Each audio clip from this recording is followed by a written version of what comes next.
Le saucisson, Madame Fénuse, c'est la viande la meilleure et qui coûte le moins cher. Parce que c'est la seule viande où il n'y a pas d'os. C'est la vérité. Ce serait drôle qu'il y ait un os au milieu du saucisson, hein? Oui. Ce serait même rigolo. 100 grammes, 3 francs 50. Bonjour, bonjour madame. Bonjour, monsieur. L'oncle, est-ce que je peux te parler une minute? Quoi, tu veux me parler 2 minutes sans t'arrêter? Mais non, c'est une locution. Une locution, mais qu'est-ce que tu veux dire par là? Je t'expliquerai quand madame aura franchi le seuil de la porte. Bonjour madame, bonjour. Eh bien, me dit, il est poli, votre neveu? Il me parle comme une mendiante?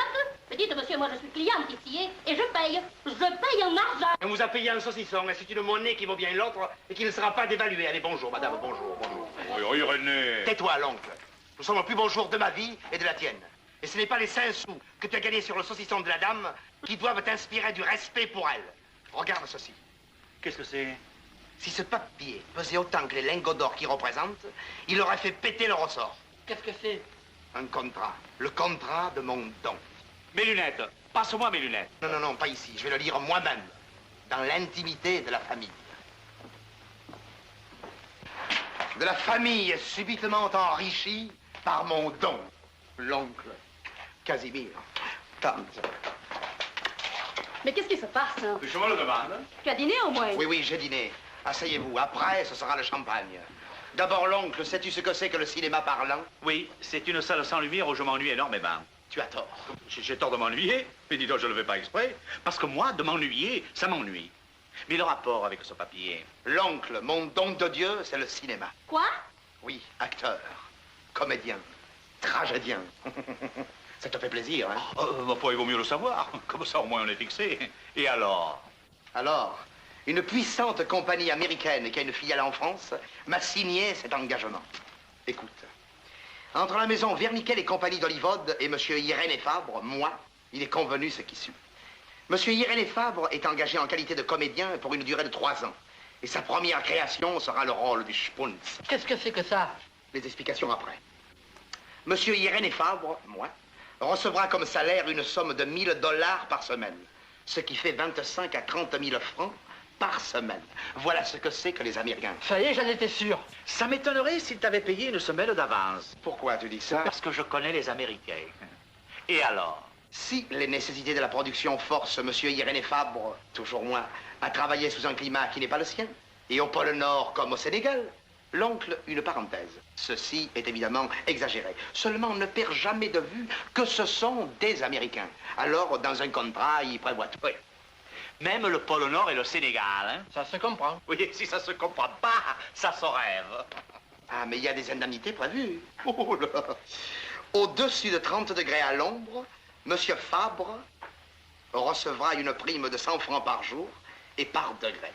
Ainsi, pour 45 degrés, j'aurai 1500 francs de plus par jour. 45 degrés, c'est chaud. Oh ben, avec 1500 francs, il pourra se payer des éventails. Et même, je me ferai éventer par les nègres.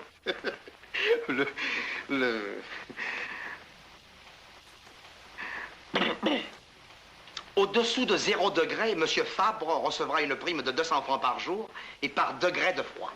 Un rapide calcul te montre que pour moi, moins 40 égale plus 8000. Simple, logique, naturel. Mais moi, hein, j'y comprends plus rien. Oh, mais c'est pas fini, il y a les maladies. Ah oui, les maladies. Voyons un peu les maladies. En cas de maladie contractée en pays étranger, les indemnités seront payées selon le barème suivant. Autre parenthèse, les maladies sont payées en monnaie du pays de la maladie. Au premier abord, ça paraît bizarre et même rigolo. Mais en y réfléchissant, c'est absolument logique. C'est pour que tu puisses te faire soigner dans le pays de la maladie. Tu comprends? En monnaie. Barème. Premièrement, pied gelé, 4500 roubles. Secondo, fièvre jaune, 5000 piastres. Tirso, lèpre, 4000 roupies. Quatuor, beriberi, 5 défenses d'éléphant. 5 stuors, morsure de phoque, 2000 poissons, boucanés. C'est inouï, hein, ces Américains. Quelle fantaisie, en même temps, quelle précision. Moi, quand ils m'ont lu ça, j'ai pas pu m'empêcher de rire, mais ils m'ont calmé tout de suite quand ils m'ont lu un petit machin qu'il y avait en bas de la page. En cas de décès, des funérailles solennelles et le retour du corps en France seront payés par la maison. Eh ben ça, le rire, hein, ça te le coupe. Qu'est-ce que tu en dis, oncle? Il y a une question grave que je me pose depuis un moment. À propos du contrat? Oui, à propos du contrat. Tu permets? Mais bien volontiers. Tu as jamais brassé des millions, mais je reconnais que tu as le sens des affaires. Alors une question posée bien à propos, là, ça peut m'aider, m'éclairer. Pas pour ce contrat, parce qu'il est déjà signé, mais pour le suivant. Eh bien, cette question, la voilà. Oui. Est-ce que c'est toi qui te fous de nous, ou est-ce que c'est eux qui se sont foutus de toi?